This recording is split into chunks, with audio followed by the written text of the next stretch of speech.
Bueno, buenos días a todos, muy bienvenidos a este lugar tan prestigioso en el cual vamos a desarrollar una tarea que la Academia Nacional de Periodismo ha generado para este día, que es la entrega de la Pluma de Honor. La Academia Nacional de Periodismo le está dando de esta manera a todos la bienvenida a esta celebración por el Día del Periodista que se recuerda este próximo 7 de junio.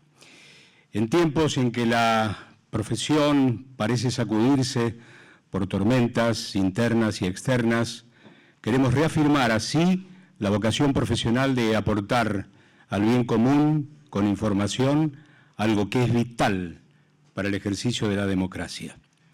Hoy también celebramos, por medio del reconocimiento a su labor en favor de la libertad de expresión, al señor juez, el doctor Juan Carlos Maqueda, que hoy aceptará el premio Pluma de Honor correspondiente al año 2026.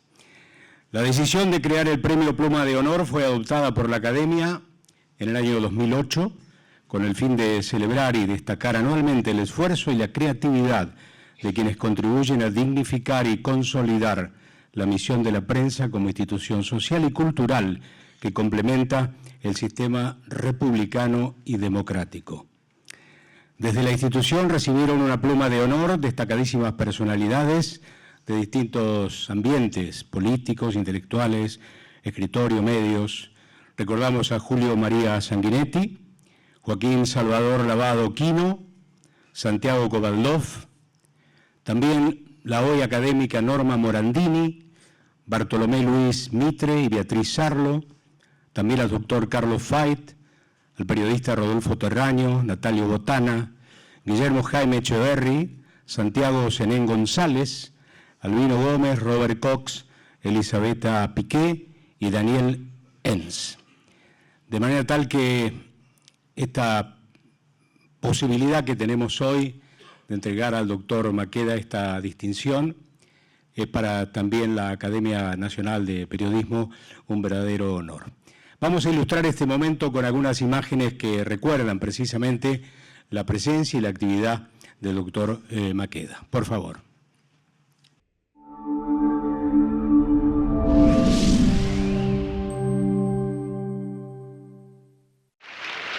Tiene la palabra el señor convencional por Córdoba, Partido Justicialista, doctor Juan Carlos Maqueda. La ley de defensa de la democracia dice, señor presidente, que ahora... Durante sus 22 años como ministro de la Corte Suprema de Justicia de la Nación, el doctor Juan Carlos Maqueda eligió llamarse a silencio ante los periodistas. Solo se expresó públicamente a través de las sentencias. Pero esa reserva no le impidió nunca orientar sus votos hacia la defensa de la libertad de expresión. En uno de ellos escribió: la prensa es uno de los elementos fundamentales de una democracia. Garantiza el derecho a comunicar, la posibilidad de instalar debates públicos y el control ciudadano sobre el poder. Oriundo de Río Tercero, graduado en abogacía en la Universidad Católica de Córdoba en 1977, tiene una larga trayectoria como político y legislador provincial y nacional.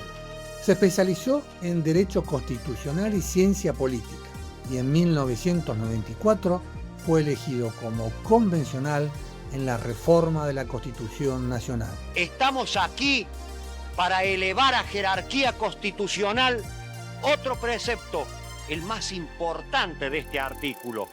Ya como juez, el ministro Maqueda sostuvo que el periodismo posee una protección constitucional reforzada cuando informa sobre funcionarios públicos y defendió reiteradamente la doctrina histórica de la Corte contra la censura previa.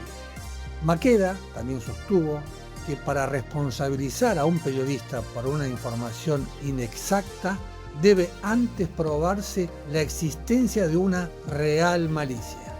En virtud de su trayectoria, la Academia Nacional de Periodismo considera que el doctor Maqueda ha defendido consistentemente la sana convivencia democrática entre los argentinos, aún en un contexto de disidencias, y ha promovido el respeto a la libertad de expresión en general y a la prensa en particular. Por esas razones, la Academia Nacional de Periodismo decidió por unanimidad otorgar el premio Pluma de Honor 2026 a Juan Carlos Maqueda. Desde su presentación en el 2008, recibieron la Pluma de Honor destacadas personalidades de los medios, intelectuales y escritores, entre ellos Julio María Sanguinetti, Joaquín Salvador Lavado, Quino, y Santiago Kovadlov. También Norma Morandini y Beatriz Sarlo, que luego fue elegida académica. Entre los periodistas considerados merecedores de una Pluma de Honor están también Elisabetta Piqué, Robert Cox y Daniel Enz. Es más que merecido el homenaje que se tributa a Juan Carlos Maqueda, a su destacado desempeño por décadas en la Corte Suprema de Justicia como magistrado. Deben sumarse los largos años entre los cuales brilló como diputado nacional y convencional constituyente. Juan Carlos Maqueda se ha destacado en las funciones que desempeñó en los tres poderes del Estado por sus convicciones republicanas, su decencia y la austeridad de su conducta. Como juez de la Corte Suprema, fue un férreo defensor del federalismo y de las libertades públicas. En suma, un servidor público ejemplar. Es que yo quiero tener la satisfacción algún día de poder pasear por mi pueblo de Córdoba habiendo respetado la palabra empeñada, la voluntad de la ley y fundamentalmente la voluntad del pueblo argentino. Muchas gracias, señor presidente.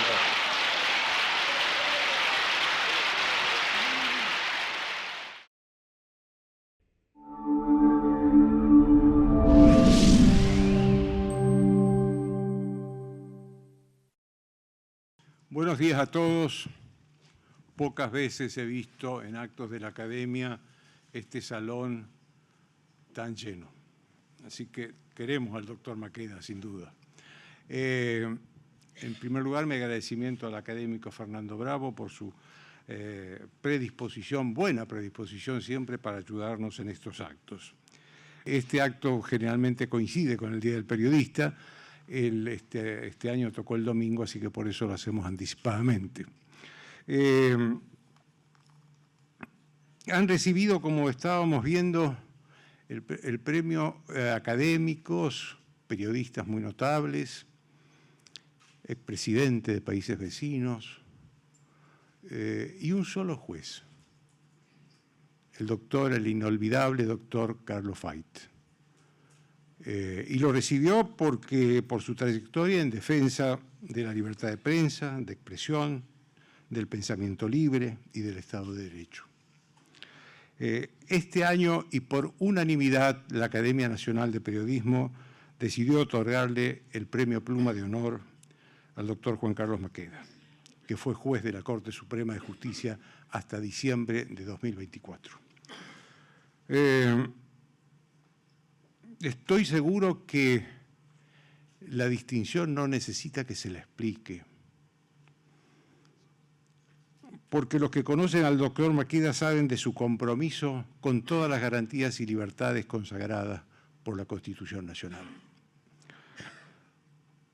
Creo no equivocarme, después de escuchar lo que hemos escuchado, en señalar que el corpus fundamental de las ideas del doctor Maqueda sobre la prensa puede resumirse en conceptos esenciales, pero importantísimos para el correcto funcionamiento de la República.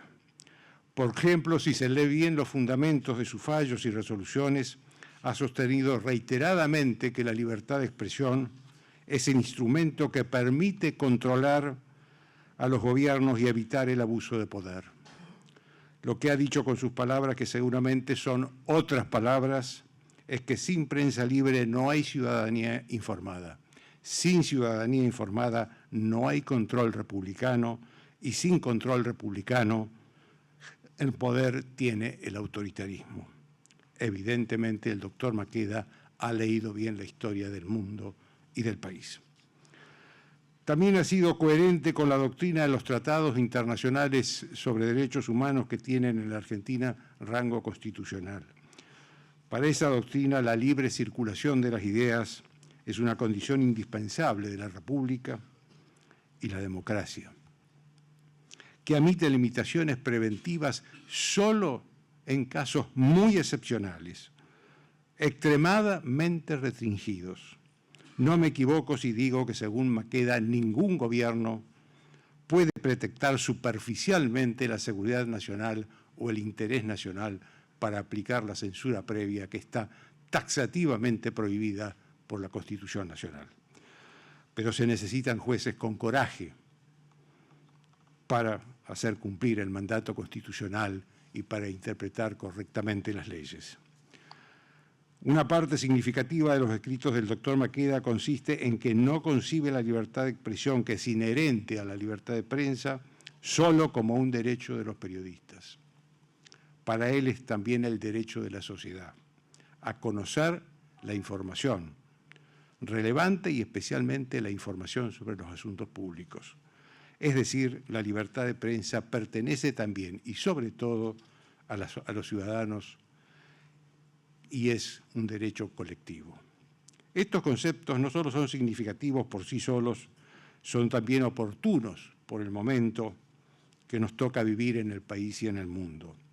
Vemos a diario cómo el periodismo es bestialmente atacado, insultado y agraviado. Y eso sucede con especial énfasis en el país que es la principal potencia mundial y que era hasta hace poco el líder del mundo libre.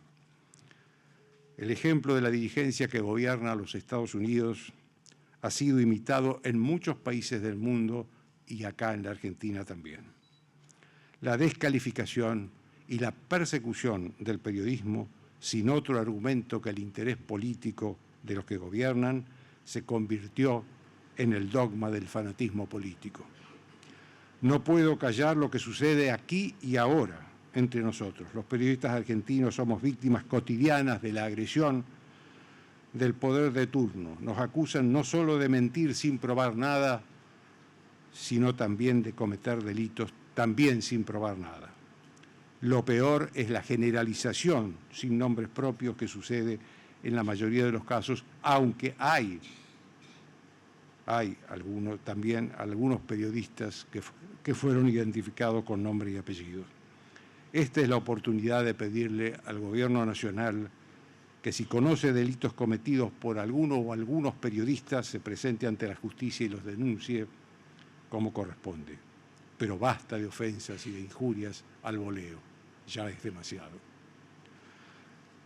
El doctor Maqueda no se olvidó en algunos escritos suyos como juez de recordarnos también a los periodistas nuestra responsabilidad ética. Y tiene razón. El periodismo no es un colectivo humano integrado solo por personas honestas y por profesionales que cumplen con las exigencias básicas del oficio. Aunque la inmensa mayoría del periodismo es honesta y coteja su información hasta comprobar que es cierta, no podemos ignorar que existen algunos periodistas que no son honestos y que son indiferentes ante los requisitos de la profesión. Representan a una minoría, pero existen. Desde esta academia repetimos una vez más que la información debe estar muy cerca de la verdad y muy lejos de la mentira, y que jamás debe ser consecuencia de un interés político o económico de nadie, sea el interés político o económico, lo repito. El periodismo es, en última instancia, el esfuerzo de comprensión y de verificación de lo que sucede para contárselo luego a la sociedad. Debemos hacernos cargo de que existe esa realidad que nos interpela y tratar de resolverla dentro del propio periodismo. Sí sabemos que el poder político no tiene facultades para decidir quién es honesto y quién es deshonesto en el conjunto de la prensa, porque siempre lo resolverá de acuerdo a sus propios intereses. La justicia sí tiene la atribución de señalar los casos de deshonestidad o de injuria en el fuero civil cuando están perfectamente aprobados, pero también tiene la obligación de defender las libertades y sobre todo la libertad de prensa. Y digo sobre todo porque sin libertad de prensa no podrían existir las otras libertades. La consecuencia inevitable de la falta de libertad de prensa es el abuso de poder, como bien lo señaló en sus escritos el doctor Maqueda. En un momento en que la prensa vive acechada por un progreso tecnológico que a veces no repara en el daño económico que le provoca a los medios periodísticos, como es el caso de la inteligencia artificial, que usa nuestra información y no respeta la propiedad intelectual. La justicia tiene en este momento un papel esencial que cumplir. No es entonces la justicia la que debe esperar la protección del periodismo. Es el periodismo el que espera que la justicia lo proteja según las leyes y según la Constitución argentina, y en un mundo que se niega a aceptar los límites, en un mundo, en definitiva, que propone un destino más allá, siempre está más allá de los límites, más allá de las leyes, más allá del respeto, más allá de la moral y más allá de la democracia. Muchas gracias. Tras las palabras de Joaquín Morales Solá, vamos a invitar al doctor Maqueda a que suba a este escenario para recibir entonces el premio, la pluma de honor correspondiente al año 2026.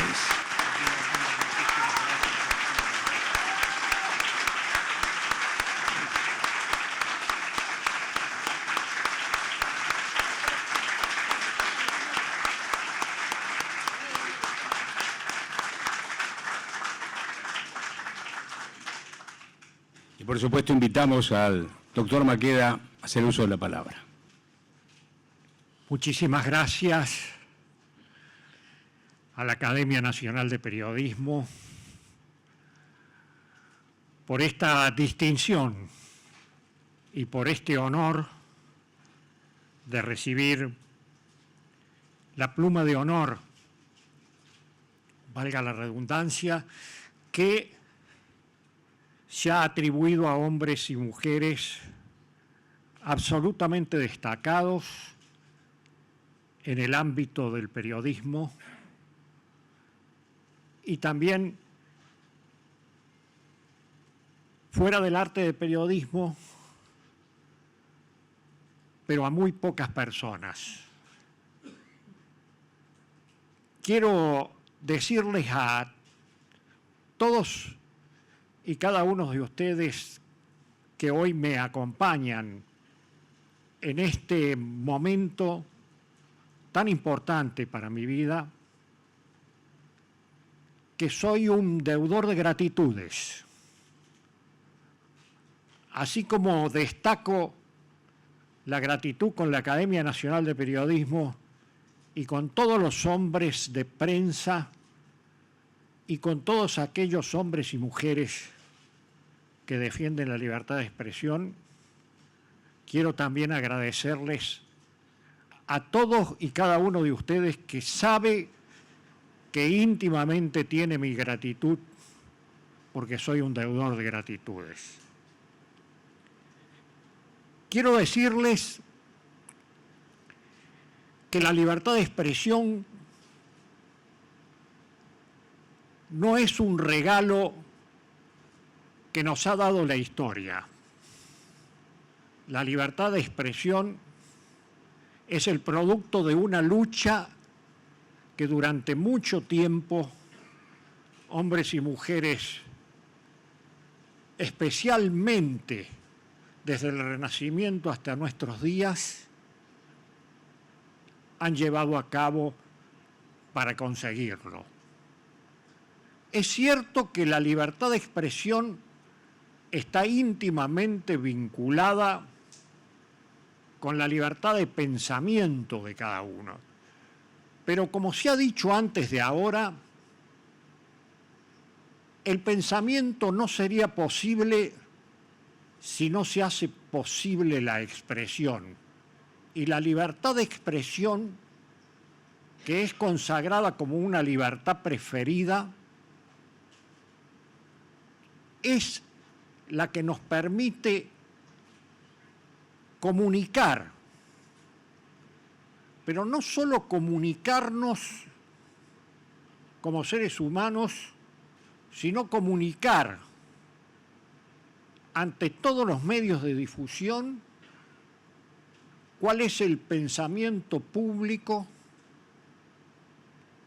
que en este momento lamentablemente está muy acechado. Creo yo que si digo que la libertad de expresión es una conquista, lo digo porque en el Renacimiento y en plena Ilustración apareció por primera vez la idea de la libertad. La idea de la libertad de los modernos, no la libertad de los antiguos. Y la libertad de expresión es una libertad de los modernos. Fue concebida por primera vez por John Milton en Inglaterra en el siglo XVII. Fue desarrollada por John Locke, el gran teórico, uno de los primeros teóricos de la división de poderes y de los derechos naturales. A través de la jurisprudencia de Blackstone en las leyes de Inglaterra, llegó a los Estados Unidos y allí fue consagrada por primera vez en la Constitución de Virginia y después en la Constitución de los Estados Unidos.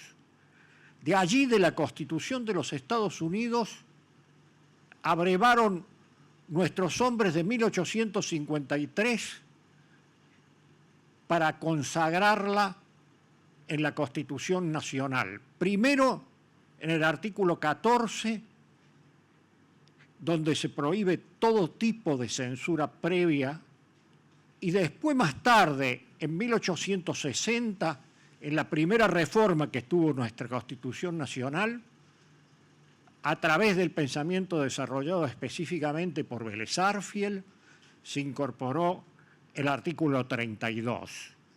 Y en la reforma constitucional de 1994 nos tocó incorporar la protección de las fuentes de información, o sea, el derecho que tiene el periodista a no revelar las fuentes de información. Y eso tiene una garantía constitucional. ¿Y por qué tiene una garantía constitucional? Porque obviamente la tendencia del poder y sobre todo de la concentración de poder, la tendencia de la concentración de poder tiende a restringir la libertad de expresión. Garantizar la libertad de expresión, como se ha dicho en la doctrina constitucional, es una libertad preferida. Y es una libertad preferida porque individualmente todo ser humano tiene el derecho natural a la expresión, pero también como sociedad tenemos el derecho a la información y el derecho a la información debe ser protegido constitucionalmente. Creo que realmente tiene una base filosófica muy seria en la tolerancia. Después de las guerras de religión, donde el mundo se desangró, hubo filósofos como Baruch Spinoza y Voltaire, propios de la Ilustración, que desarrollaron la idea de la tolerancia. Y sin la idea de la tolerancia no hubiera sido posible la libertad de expresión, porque en los siglos anteriores no se conocía la libertad de expresión. el poderoso no permitía la libertad de expresión. Hoy nosotros lo tenemos incorporado en las constituciones nacionales de los pueblos libres y también está en los tratados internacionales de derechos humanos. Yo creo que la continuación de la consagración de la libertad de expresión ha estado más en la jurisprudencia emanada de los poderes judiciales que en la legislación, porque siempre se tuvo como que la legislación podía ser en alguna medida un límite para la libertad de expresión. En cambio, la jurisprudencia se caracterizó especialmente en el siglo XX por ampliar la libertad de expresión. Yo no quiero aburrirlos a ustedes con la mención de fallos y de jurisprudencia, pero debo decirle que la Corte Argentina, a la cual tuve el honor de integrar, se ha caracterizado por su libertad de por sus fallos en defensa de la libertad de expresión. Y yo me veo en la obligación de compartir este premio con todos los hombres y mujeres que integran e integraron la Corte Suprema de la República Argentina, porque no hubiera sido posible llevar adelante las ideas de la libertad de prensa y de la libertad de expresión sin todos aquellos que trabajaron sin distinciones dentro de la Corte Suprema de Justicia para llevar a su máxima expresión, a su cabal expresión, fallos tan emblemáticos como el fallo Campillay I dentro de los últimos 40 años democráticos que vive la Argentina y el fallo Patitó después. Y menciono el fallo Patitó específicamente porque hace lugar a la real malicia, pero no porque no haya habido fallos anteriores sobre la real malicia, sino porque el fallo Patitó es un fallo que toca muy de cerca la sensibilidad de la Corte Suprema de Justicia de la Nación. El fallo Patitó trata de una acción judicial que inicia uno de los peritos forenses, uno de los peritos del Cuerpo Médico Forense de la Corte Suprema de Justicia de la Nación, contra un prestigioso medio de la República Argentina que había hecho en un editorial una crítica feroz al comportamiento y al procedimiento que se había llevado a cabo en una situación particular dentro del Cuerpo Médico Forense que depende de la Corte Suprema de Justicia de la Nación. Y a pesar de que había dos fallos en primera y segunda instancia, dándole la razón al representante del Cuerpo Médico Forense, la Corte Suprema de Justicia, aplicando la teoría de la real malicia, dijo que el medio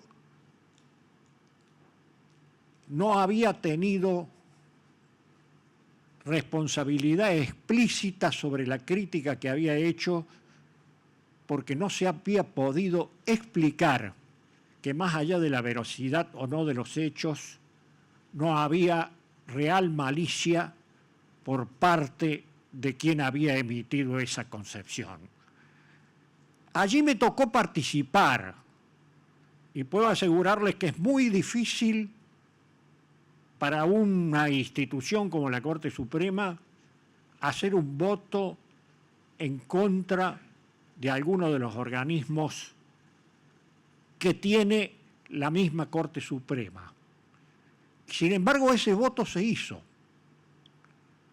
porque ahí se fijó que la protección del funcionario público es mucho más restringida que la de un individuo del sector privado. Y por supuesto de que esa doctrina quedó firme y que desde ahí en adelante la Corte Suprema la viene practicando, y por eso es que destaco los fallos Campillay y Patitó, porque son los dos fallos emblemáticos de la libertad de expresión en la Argentina. También la Corte norteamericana ha tenido fallos emblemáticos a favor de la libertad de expresión. No podemos olvidar aquel fallo a favor de un manifestante que quema la bandera de los Estados Unidos, y la Corte Suprema de los Estados Unidos dice que ese hombre no está cometiendo un delito, está ejerciendo el derecho de resistencia contra un símbolo. Eso fue efectivamente un cambio rotundo en la jurisprudencia de los Estados Unidos. Y también hay otros dos fallos que tuvieron una importancia decisiva en los últimos años en la jurisprudencia de la Corte de los Estados Unidos. El primero de ellos es New York Times versus Sullivan. Sullivan era en la década del 60, del 60, era uno de los policías que había reprimido en Montgomery, en Alabama, una de las manifestaciones por los temas raciales que encabezaba Martin Luther King. Y se quejó contra el New York Times por haber mentido, decía él, en sus afirmaciones que él era uno de los hombres que lo había reprimido. La Corte norteamericana decidió a favor del New York Times, empleando por primera vez en la historia la teoría de la real malicia. Y el otro fallo, que se llama New York Times contra Estados Unidos, que también es un ejemplo que algunos de ustedes habrán visto porque ha sido llevado a la literatura y ha sido llevado al cine, es el fallo por el cual la Corte Suprema de Estados Unidos autoriza a que se den a conocer los papeles del Pentágono en la guerra de Vietnam.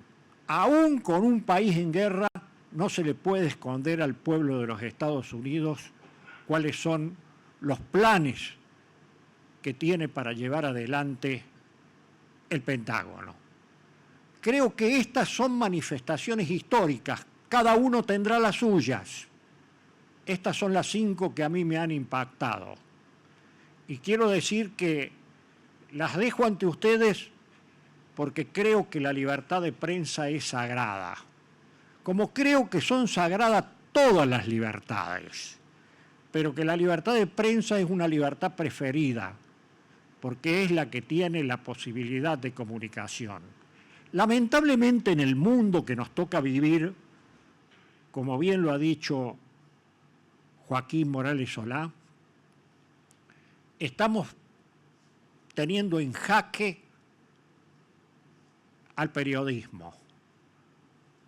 Hemos visto que el presidente de los Estados Unidos, que es el país al cual menciono yo, que dejó por primera vez escrita en su Constitución la libertad de expresión. Después lo siguió Francia, pero Estados Unidos fue el primero que la dejó escrita en su Constitución, y que fue un ejemplo para todos los países latinoamericanos. Hoy, lamentablemente, está gobernado por un hombre que se jacta de su odio hacia el periodismo, que en realidad es un odio a que se conozcan las acciones públicas que se llevan a cabo por parte del gobierno. Y yo creo que eso hace peligrar no solo la función del periodismo, sino hace peligrar la capacidad de información de toda la sociedad. Y lamentablemente también lo hemos visto en lugares de Europa, donde afortunadamente ya no se da más, como fue por parte del señor Orbán, que gobernó 16 años Hungría, y de que se calificaba a sí mismo como la cabeza del proyecto de una democracia iliberal. Bajo el nombre de las democracias iliberales se están llevando a cabo autoritarismos que atentan contra la prensa. El caso de Orbán fue un caso emblemático, porque cuando se cansó de atentar contra los medios de comunicación, empezó a hacerlos comprar por sus propios amigos para tener la prensa propia. Y hoy, lamentablemente, estamos viviendo en un mundo donde el avance tecnológico está planteando ya no el desafío de Internet, sino el desafío de la inteligencia artificial. Pero el desafío no es la inteligencia artificial en sí misma. El desafío es quién conduce a la inteligencia artificial. Y los grandes burócratas que poseen los medios que en este momento están desarrollando la inteligencia artificial están dando una gran batalla en contra del Estado y de la democracia, porque no quieren ser controlados bajo ningún punto de vista. En estos momentos, no lo puedo dejar de lado, aparece la encíclica Magnífica Oportunidad del Papa León XIV, donde trata de poner las cosas en su lugar. Nadie está en contra de los avances de la ciencia. Nadie puede estar en contra de la inteligencia artificial. Pero lo que sí se pide es que la inteligencia artificial sea controlada por los hombres, porque la inteligencia artificial en sí misma y absolutamente descontrolada puede llegar a subyugar a los hombres el día de mañana. Yo creo que esta es la batalla que se vive hoy en día. Y así como estamos, quienes nos sentimos hijos de la Ilustración, del humanismo, de la institucionalización democrática, están aquellos que solamente quieren ver sus intereses y que hoy están alineados dentro de lo que se denomina la Ilustración oscura. Y ellos son los que pretenden el dominio del mundo, de un mundo sin Estado, de un mundo sin democracia, de un mundo sin libertades y de un mundo sin libertad de expresión. Yo no me quiero anticipar a los tiempos que vienen, pero sé que hay que estar preparados, que no se pueden bajar los brazos. Inclusive en nuestra República Argentina tenemos que reivindicar permanentemente la libertad de expresión dentro del marco de una democracia constitucional, porque vemos lamentablemente que hay desvíos que se dan permanentemente y que no pueden seguir horadando por dentro a la democracia de los argentinos. Muchas gracias a todos y cada uno de ustedes por acompañarme. Muchas gracias a la Academia Nacional de Periodismo por la distinción que en este momento recibo. Gracias a todos. Es el deseo de las autoridades de la Academia que con los académicos presentes hagamos una foto más numerosa en este escenario, acompañando a Joaquín y acompañando al doctor Maqueda. Así que los invito, están más o menos en filas cercanas para un desplazamiento en la medida de sus posibilidades, porque también se comprenden situaciones particulares, para que podamos acompañar esta postal, para que quede también como un recuerdo de esta ceremonia. De más está agradecerles, por allí María, sí, pasen nomás, vayan armando la postal y obviamente el saludo al doctor Maqueda, y ya los reporteros gráficos seguramente van a ordenar un poquitito esta foto, y además está agradecer a todos ustedes que con vuestra presencia le han dado un marco de trascendencia e importancia a esta entrega. Hago un agradecimiento sin distinciones a las autoridades de la justicia, que también sinceramente agradecemos este acompañamiento que han tenido en el día de hoy al doctor Maqueda, como así también colegas de distintos medios que están haciendo obviamente su trabajo para amplificar esta ceremonia de la entrega de la pluma de honor. De manera tal que a todos los ámbitos que nos han acompañado, muchísimas gracias por esta participación y esta presencia en esta sala Borges, que de alguna manera ya comienza a ser la casa de las ceremonias de la Academia. Muchas gracias a todos.